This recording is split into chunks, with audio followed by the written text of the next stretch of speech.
Recently, it was reported that Governor Rochas, plans to document and issue ID cards to, northern Nigerians resident in Imo State. Basically because of the security situation, terrorism, and so on. If you were the governor, you were in the governor's shoes, what were you gonna do in terms of this? To start with, if I'm a governor and the elected governor of Imo State by next year, I will not run Imo State on an ad-hoc basis. That is, this thing you have said now is a consequence of running the government as an ad-hoc government. You take issues as they arise. No long-term plan. No policy trust in anything. You just wake up in the morning and you hear that there's Boko Haram. You say, oh no, I'm going to register people in Imo State from the north. It's running government on an ad-hoc basis. It has never worked. So I cannot fall victim to that type of thing. As a lawyer, I know that it is unconstitutional for you to talk about registering any segment of people in a locality where you preside over as governor, when the constitution has allowed everybody freedom of movement in any part of the country. We're even talking about removing this issue of state of origin. Because when you look at it properly, it's unconstitutional. Because we are citizens of Nigeria, not citizens of a state. And you now come to employment, you say state of origin. I am being employed based on my state, and you talk about you have to employ less here and more there, and that. These are areas where democracy, when it's fully developed, ought to discard with.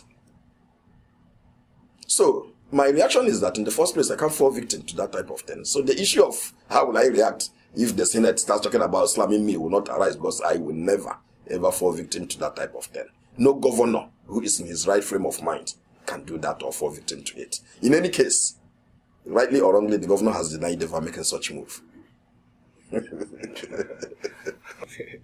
All right, cool. Now, I think initially you've talked a little bit about employment, unemployment. Let's look at that youth unemployment in Nigeria. It has reached, to a level that it can even call for a revolution. Not long ago, a lot of more than 30 young Nigerians lost their life during the immigration interview in Abuja and some other states. And I also learned that I think in Imo State, about, I'm not too sure about the figures, about 10,000 graduates were who were employed during, I think, Governor Hakim's, were laid off, by the present. Governor, what are your views about things like that, and what are the specifics you're going to put in place to minimize youth unemployment, and especially all these graduates, because if you give free education, you're going to be producing more graduates and so on. Yeah. Okay, now there was a quotation you read out that you got called from me. I don't know where you got it from. If you read that interview down, you would have heard where I said that any free education policy without a corresponding job creation will produce criminals. That's what I said. Where you call that from? If you went down, you would have seen it. I'm conscious of that fact, that if you keep producing massive graduates, massively, without a corresponding job creation for them, they'll turn to criminals. Not all of them, but majority will take into crime of different types, not just robbery. Cyber crime, robbery, 419, all these are crimes. But definitely they'll take into one of them to make a living. So that is where the industrialization policy of my administration will play a very major role. Government, what is going on now is that everybody sees government as the highest employer of labor in Imo State.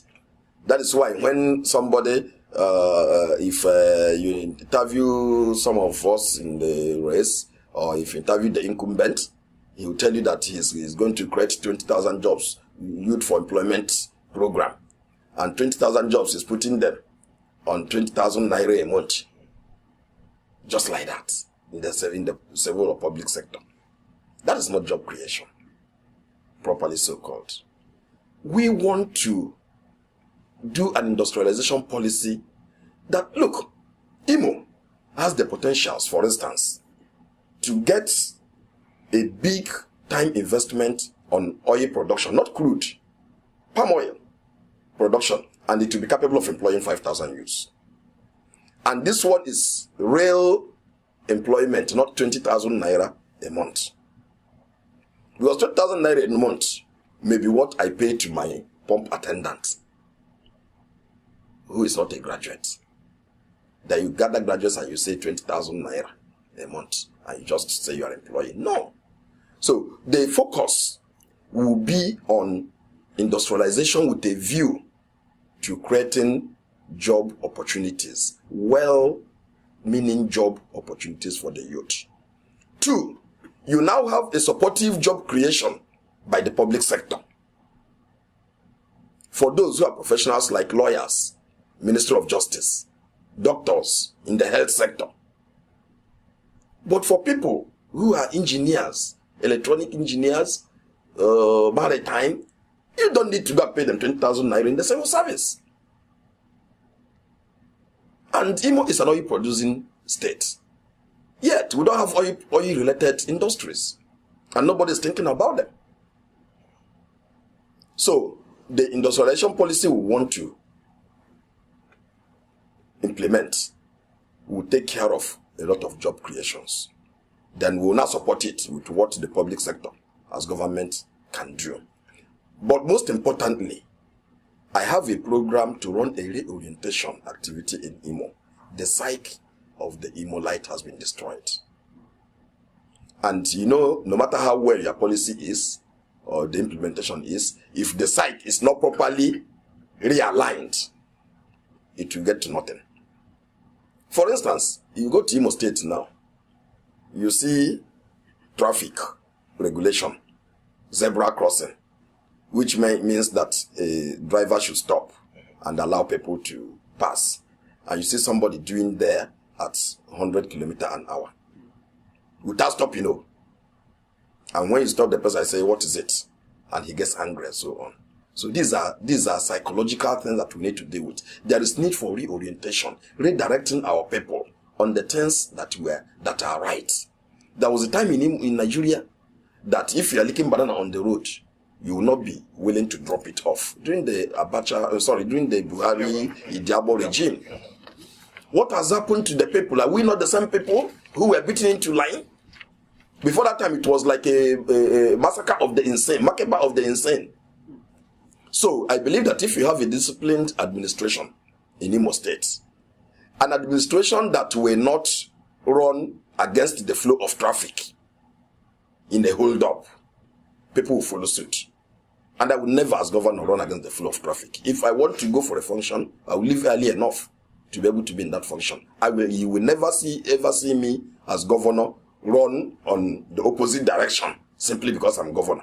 Because if I catch you, I will prosecute you. So why will I do it myself? So we need that.